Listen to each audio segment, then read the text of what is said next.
Es Acá. para el doctor Cavallo. En la medición de inflación es muy importante también las ponderaciones.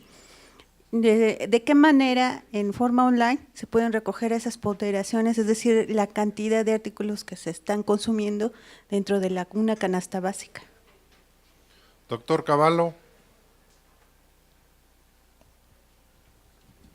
creo que nomás es de ida, no de vuelta. Ahorita tratamos de establecer y le vuelves a hacer la pregunta, por favor, mientras tanto. ¿Sí?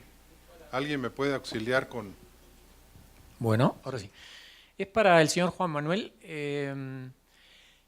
¿Es posible, o sea, no me queda claro cuáles son los límites para el tratamiento o la interpretación de imágenes en video actualmente, en el estado del arte que tiene este tipo de tecnologías, ¿no? Una de las cosas que me interesaría preguntarle es si yo quisiera reconocer en una imagen de una persona este movimiento, el del brazo, no el del cuerpo, y contarlo. ¿Es posible hacer eso? Sí, efectivamente.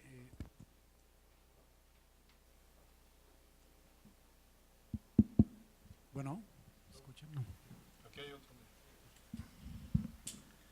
Sí, creo incluso que fueron los primeros movimientos que se lograron identificar. Es más fácil identificar a una persona incluso por la manera en que camina que por su cara, ¿no?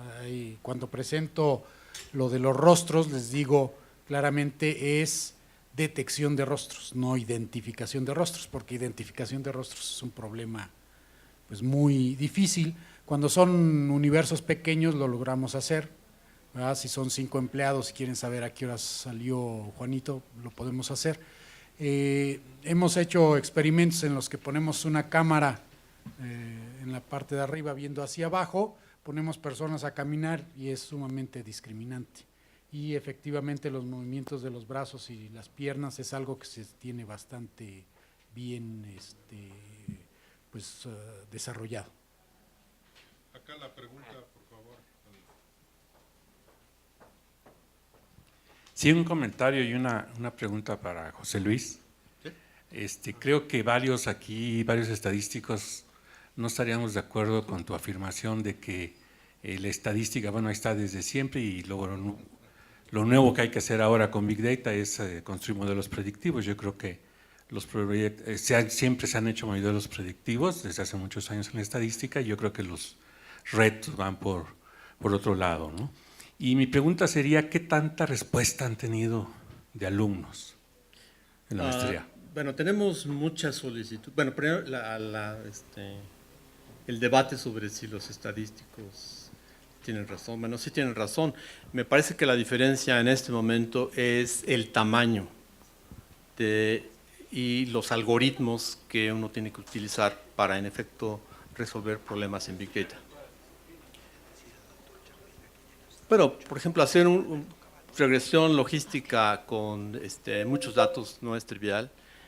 Construir una máquina de soporte vectorial con muchos datos no es trivial, es un problema de investigación. Entonces, en ese terreno hay mucho que hacer. Creo que en esa parte es en donde están las dificultades y los retos. Es la razón por la cual nosotros en la maestría utilizamos los recursos de Amazon. No usamos paquetes, no usamos cosas hechas, y los estudiantes arman sus máquinas virtuales y tratan de hacer sus cosas en Hadoop, etc. Es en ese terreno en donde yo creo que están los retos fuertes.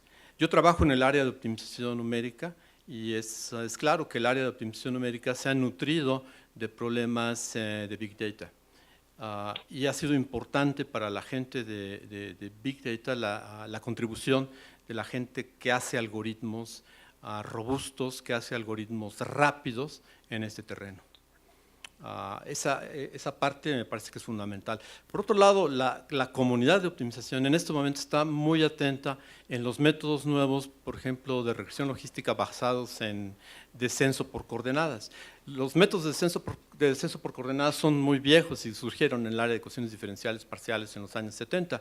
Sin embargo, en este momento, estos métodos adquieren relevancia en el contexto de Big Data porque son escalables, son paralelizables y tienen propiedades que los hacen extremadamente útiles en Big Data. Tenemos 3 preguntas Ya. más. Y la otra es, la respuesta de, los de la gente ha sido bastante grande.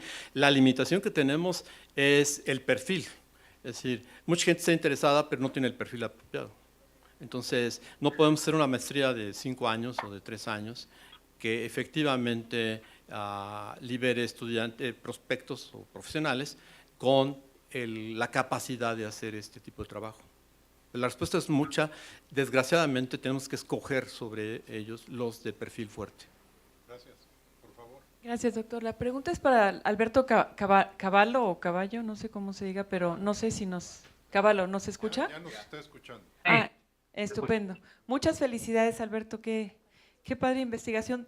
Tengo una duda precisamente de la forma en la que integran los equipos de investigación en MIT o en cualquier parte de este tipo de tópicos en los cuales evidentemente pues el insight viene de tu parte, por ejemplo, con lo que ocurría en Argentina, con los precios y ahí, pero luego quiero saber si ustedes integran a otros especialistas, por ejemplo, para diseñar este software o robot que va online buscando precios y todo eso, o tú solo o otros economistas del MIT tienen estas habilidades. O sea, ¿qué está pasando en el mundo de la investigación? ¿Se están integrando grupos de diferentes disciplinas para fortalecer un solo proyecto o se están desarrollando perfiles especializados? Gracias. Sí, no, sin duda. Nosotros y el equipo que tenemos, una de las ventajas que tiene es que tenemos gente que se dedica, que tiene conocimientos muy técnicos, tecnológicos, de cómo utilizar este tipo de software, cómo crear este tipo de software. Y tenemos economistas. Básicamente el equipo se divide en 2. Tratamos de buscar gente que pueda tener ambos tipos de skills. Cuando empezamos, yo soy una persona que tiene mucha facilidad para la tecnología y era estudiante de doctorado, que uno cuando es estudiante tiene tiempo de sobra, y me pasé como 9 meses viendo y aprendiendo cómo se podían utilizar estas técnicas para capturar, pero lo concreto es que lo mejor es armar un equipo que tenga ya gente que combine y no, especialistas en cada uno de los temas también. Lo que nos sorprende mucho es que lo que yo noto mucho en los proyectos así de Big Data es que la gente tiende a tirarse demasiado por el lado tecnológico, cree que este es un tema tecnológico de cantidad de data, y eso yo creo que es un error. El motivo por el que nosotros fuimos exitosos en la medición de estos índices es porque sí, tenemos una tecnología muy buena, pero básicamente somos economistas y gente que desde el punto de vista de la estadística nos preocupamos mucho por temas como exactamente qué vamos a poner en las canastas, qué pesos vamos a utilizar, cómo vamos a limpiar la data y cuestiones por el estilo. No es simplemente un approach de decir, bueno, bajemos toda la data que esté disponible, lo hagamos bien tecnológico y algo va a salir. Yo creo que eso es un error y lo veo bastante en empresas que intentan hacer este tipo de cosas con Big Data. Las aplicaciones tienen que tener gente que sepa sobre el objetivo final, ¿no? De para qué se está tratando de usar esta nueva tecnología. Y sin duda los equipos multidisciplinarios son importantes. Nosotros en MIT entrenamos a muchos estudiantes en ese sentido. Aquí obviamente hay gente muy técnica y también muy buenos economistas y tratamos de crear equipos multidisciplinarios. En la compañía ocurrió exactamente lo mismo. Otra pregunta para Jorge, por favor. Sí, bueno, la había formulado antes, pero no había comunicación. Doctor Cavallo, quisiera preguntarle, en la metodología de la medición de la inflación, en los métodos tradicionales es muy importante los ponderadores de cantidad de los productos. En la metodología que usted está utilizando, ¿esa parte se vuelve irrelevante? ¿O cómo la están supliendo? ¿Cómo reemplazan esos ponderadores? Bueno, es un tema de nivel de agregación. A niveles bien desagregados, básicamente usamos las mismas metodologías que usan los institutos de estadística. Por ejemplo, si hablamos de algo como la leche o algún tipo de leche, nosotros hacemos un promedio geométrico ponderado de todas las variedades que obtenemos. no ponderado, o sea que no hay pesos a ese nivel, a nivel muy desagregado, ¿no? Básicamente entran todos los productos. La diferencia es que solemos tener una variedad de productos mucho más grande. Puede haber, como tenemos básicamente de estos grandes retailers, todas las leches que tienen disponibles en todos sus tamaños, en todas sus variedades, todas sus marcas, generalmente a esos niveles bien desagregados los promedios se construyen en base a muchísimos más productos o variedades de productos. Ahora, cuando empezamos a agregar a niveles más altos, nosotros no tenemos ponderaciones individuales o no tenemos propia la información, pero utilizamos la información que los mismos institutos de estadística proveen y utilizan. O sea que, por ejemplo, en Argentina, si la comida es alrededor del 30%, ese es el peso que nosotros vamos a usar para la comida, en principio, en nuestra canasta. Obviamente va a haber que hacer ajustes porque hay características de la data online que son diferentes, pero en principio eso es lo que vamos a utilizar. Y por eso yo decía que la gran innovación no es en términos de la forma en la que hacemos la estadística o la ecuación o los pesos, sino básicamente en utilizar una fuente alternativa de datos, ¿no? Pero sin duda el tratamiento, las ponderaciones es un tema muy importante del cual no nos abstraemos, creemos que es vital que los usemos correctamente y usamos la información de los institutos de estadística en la medida de lo posible. Gracias, Alberto. Por favor, hay 3 preguntas más. Yo quisiera poner, un comentario en la mesa. Hace como 8 años estaba en IBM como Business Research Specialist global. Éramos un equipo global de investigadores y teníamos pues gente en todo el mundo que tenía especialidades de esos países en los que estaban, pero también especialidades de diferentes, digamos, yo en finanzas, otros en economía, otros en superconductores, otros en farma y así, ¿no? Entonces yo creo que esto de Big Data sería mucho más eficiente si se crearan equipos de trabajo, donde no se creara una persona que tuviera todas las especialidades, sino personas que son especialistas trabajaran en colaboración, porque es muy eficiente. La verdad es que eso es, bueno, lo vi con mis propios ojos, es muy útil. Entonces, pues nada más lo pongo en la mesa para comentarlo. Y otra cosa, un comentario a Juan Manuel Ahuatzin. Me parece que la tecnología de reconocimiento de rostros, pues es como un cuchillo, ¿no? Donde puedes hacer una hermosa escultura, ¿no? Por ejemplo, ayudar a reconocer gentes que han sido secuestradas, que están desaparecidas, pero me pregunto si también puede ser usado para hacer el mal, ¿no? Como pues ubicar movimientos de personas que quieren secuestrar así y están tomando datos personales, ¿no? Sin permiso de personas que están siendo observadas. Me pregunto si no existe una pues no sé, limitación legal o para usar esa tecnología. Juan Manuel. Sí, sí, por supuesto, pues como toda tecnología se puede utilizar para bien o para mal. En México estamos muy atrasados en cuestiones legales con respecto a lo que es el video, ¿no? En Europa, pues un video puede permanecer 24 horas, después tiene que ser borrado, ¿no? Y obviamente pues esto puede ser utilizado para bien o para mal, las leyes irán saliendo poco a poco. Lo importante es que la información esté únicamente accesible a quienes tienen derecho de consultarla, ¿no? Es como lo que es el registro de placas. Yo creo que en el país se han cometido muchos errores porque pues muchos por ser jefes pueden pedir, a ver, dame las placas X, Y, Z, 1, 2, 3, y pues va el otro y se las muestra, ¿no? En Europa no es así. En Europa se necesita un permiso para consultar las placas y además pues no todas las personas pueden hacerlo, ¿no? En el otro extremo pues tenemos a México, por ejemplo en Puebla hay una página web que se llama Monitor Vial y si ustedes quieren ver si tienen una infracción pues meten sus placas y aparece ahí incluso la foto. Entonces, pues sí estamos bastante mal en ese sentido, porque ¿cómo es posible que yo pueda poner las placas de alguien ajeno y pues pueda ver la foto incluso donde está, ¿no? Esto es escandaloso. Nada más que pues en México no se han tomado las medidas para que se vea tan escandaloso. Y quizás también nosotros no lo vemos tan escandaloso, ¿no? Entramos a cualquier lugar y hay cámaras y pues no decimos nada.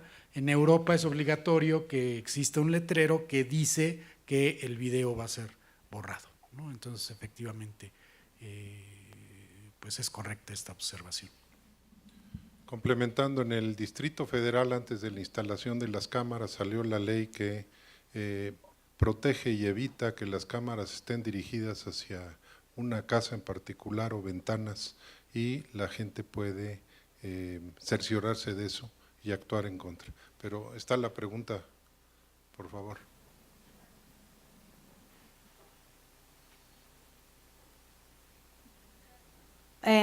Soy Patsy Purón, soy de Accenture y quiero primeramente felicitar a todos los expositores porque realmente nos han nutrido bastante con sus experiencias y con todas sus investigaciones y proyectos. La pregunta que quisiera hacer es dirigida al señor Alberto Caballo, porque yo creo que, bueno, yo soy ingeniero de software y soy más del área de tecnología y me gustaría reiterar mucho lo que comentaron anteriormente, el poder hacer trabajo entre diferentes disciplinas, ¿verdad? El acercarse uno a la gente, por ejemplo, que tiene muy claro, en este caso, el tipo de información que se va a manejar y aportar ideas al área de tecnologías, como en el caso de la solución o el proyecto en el que trabajaron. Y me gustó mucho el que hubieran hecho o extraído información por medio de web scraping, pero a mí la duda que me surge es el reto que enfrentaron para todo lo que es el data quality y al extraer toda la información. No sé si nos pudiera compartir un poco de su experiencia, recomendaciones cuando uno se enfrenta a este tipo de proyectos, ¿no? Porque creo que es muy interesante. Bueno, sin duda es una pregunta muy, muy importante y clave en esto. Cuando yo describo generalmente lo que hacemos, lo divido en 3 etapas. Una es la captura de data, otra es la limpieza y homogeneización de la data, preparación de la data para la estadística y finalmente el cómputo de la estadística. La captura de la data y el cómputo de la estadística son las 2 partes más sencillas. Capturar data hoy en día se está volviendo un commodity. Cuando yo empecé con esto hace 6 años, tuve que programar mis primeros scripts en PHP y otros programas, eran muy básicos, pero en los últimos años se han desarrollado softwares muy intuitivos para gente que no tiene ningún tipo de capacidad técnica poder crear este tipo de robots. Se está volviendo un commodity. Hay empresas que se dedican a crear estos robots y bajar información y vender la data en bruto. Ahora, eso no es lo más complicado, eso es un tema que se está volviendo muy fácil. El problema es entender bien qué data usar y cómo limpiarla, tratar los temas de calidad como se mencionaba recién. Y eso es a lo que nosotros básicamente nos dedicamos. Y ahí es donde es muy importante tener gente que no solo sabe de la parte tecnológica, sino también de la parte estadística, económica, o dependiendo del objetivo que se trate, un poco de entendimiento más detallado sobre lo que se está tratando de medir, ¿no? Y nosotros ponemos todo nuestro esfuerzo ahí. El equipo se dedica constantemente a tratar de evaluar la calidad de la data. Uno de los motivos, por ejemplo, expliqué que no lanzamos un índice en México, es que porque nosotros queremos recolectar data por al menos 3 o 4 años hasta poder estar en un punto en el que decimos, bueno, podemos mirar para atrás, observar la data que obtenemos de cada uno de estos retailers, darnos cuenta por el comportamiento que ha tenido a lo largo del tiempo si es data valiosa o no. Podemos entender algunos biases o sesgos que la data puede tener porque este retailer en particular tiene ciertos comportamientos que no tienen nada que ver con los comportamientos comunes para este sector. Ese tipo de cuestiones más bien estadísticas o económicas se tienen que tomar una vez que uno tiene suficiente data para hacerlo, ¿no? Así que sin duda ese es el principal desafío y es donde creo que no solo para la medición de inflación, sino para la mayoría de estas aplicaciones de data, es la parte más complicada. Extraer buena información de esa data es lo más complejo. Muchas gracias. Tenemos dos últimas preguntas. Por favor, quien tiene el micrófono, inmediatamente la tuya. Y con eso haríamos un cierre de la reunión. Muchas gracias. La pregunta es para Andrew. How is defined the projection of the graph? Is one of the questions. Is very near. And the other is, if topological data analysis has been used to analyze the dynamics of a complex multidimensional system.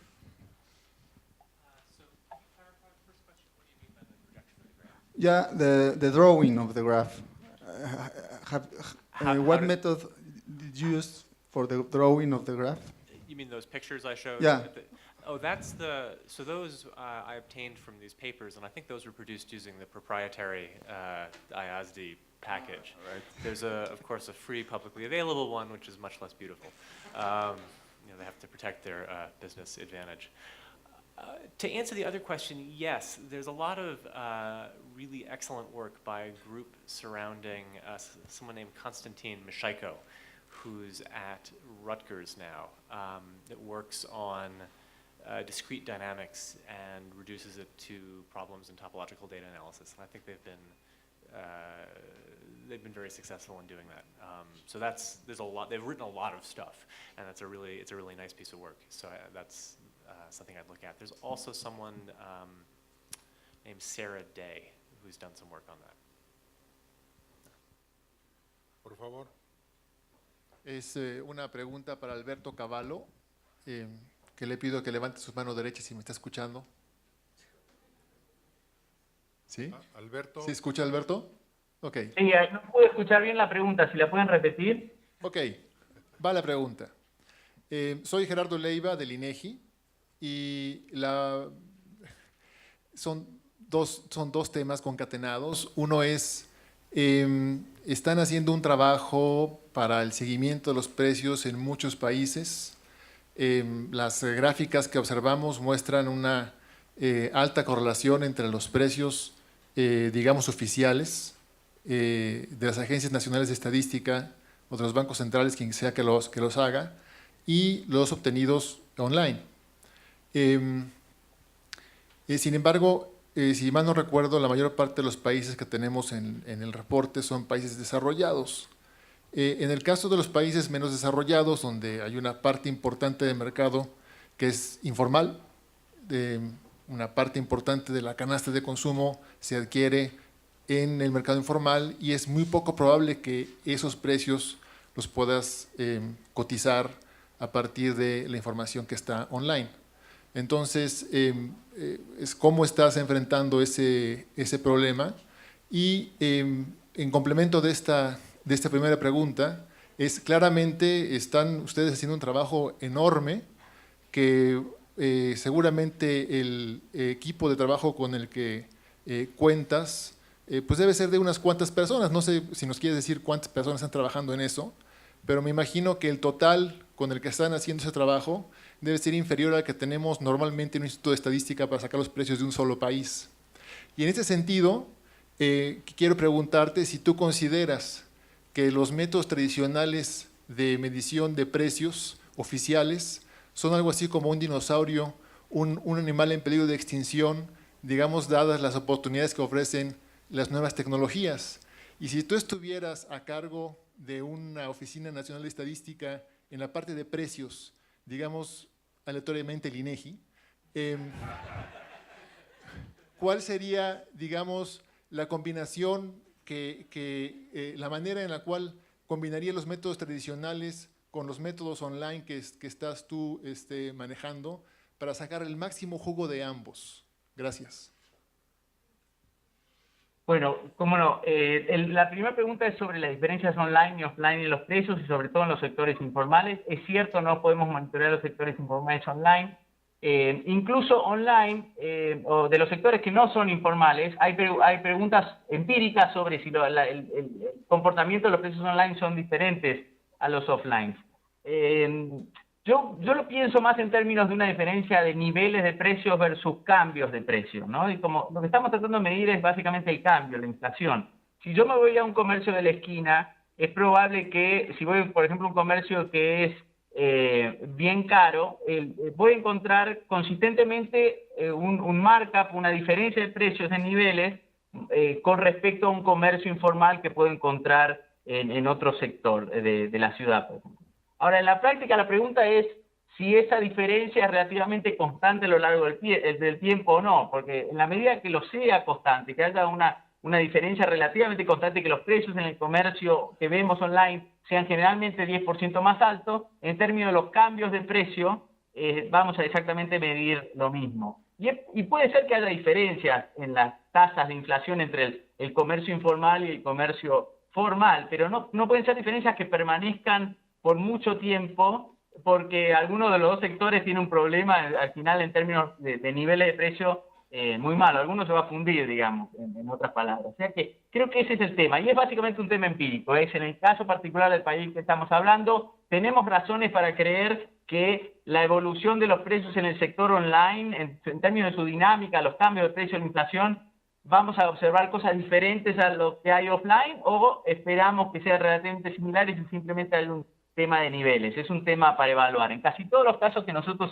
experimentamos, no vemos diferencia y no tenemos muchas maneras directas de medirlo, sino básicamente creando una inflación y viendo cómo se compara la que creamos online con la que creamos offline. Pero si yo estuviera en un instituto estadístico, una de las primeras cosas para vincularlo con la segunda parte que haría es capturar data online y compararlo exactamente con los precios que obtenemos para esos comercios offline y ver si hay diferencias y tratar de evaluarlas empíricamente. Con respecto a esto, la segunda parte de la pregunta es las viejas tecnologías versus las nuevas. Nosotros tenemos un equipo relativamente pequeño, es cierto, son unas 20 o 25 personas entre un equipo que está aquí y una parte del equipo que está en Uruguay, donde básicamente hay economistas. Y la gente me pregunta, ¿cómo pueden hacer esto, lo mismo que los institutos de estadística con un equipo tan pequeño?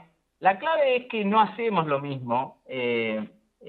No hacemos, hay un montón de cosas que nosotros no estamos haciendo, como mencionaba, por ejemplo, los ajustes de calidad y cosas que yo creo que son importantes desde el punto de vista de un instituto de estadística de hacer. De alguna manera, si quieren, lo que nosotros estamos haciendo es una aproximación a esa medición. Y sin duda, si yo estuviera en un instituto de estadística, no saltaría a hacer exactamente como lo estamos haciendo en el DPP hoy en día, sino creo que podemos utilizar un complemento de estas nuevas tecnologías con las viejas. Un poco nuestro rol aquí, yo creo, a futuro va a ser experimentar con este tipo de técnicas. Y yo espero, y parte de mi trabajo académico, es tratar de ayudar a gente en institutos de estadística que quieren incorporar esta tecnología a saber cuál es la mejor manera de hacerlo.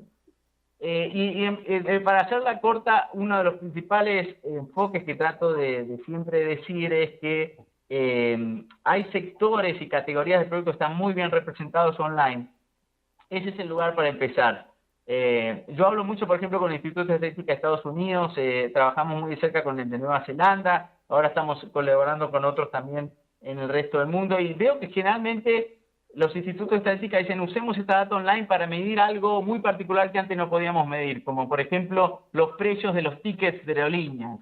Eso es algo tremendamente difícil de medir, incluso si uno usa data online, porque hay tanta data que uno no sabe realmente qué parámetro utilizar, qué vuelo utilizar, y no es un lugar donde hay una gran simplificación si uno usa data online. Ahora, ¿dónde está el primer impacto de esto? Está en cosas muy tradicionales, como por ejemplo los bienes electrónicos, la comida, que en realidad en países incluso como México y otros latinoamericanos como el mío, hay una cantidad enorme de data online para comida también. Y ahí es muy fácil capturar esa información y compararla con información que se captura con el método tradicional, y después es un tema de costos-beneficios, entender cuáles son las ventajas o desventajas de cada uno de esos métodos. Pero yo básicamente, por eso decía en la presentación, creo que es importante entender esto como una metodología, una fuente alternativa de datos para algo que se viene midiendo o capturando de otra manera, y no como una tecnología que va a cambiar totalmente la forma en la que se hacen y se construyen este tipo de estadísticas. Es más bien un complemento en mi visión. No me quiero extender demasiado, pero básicamente es. Gracias, Alberto.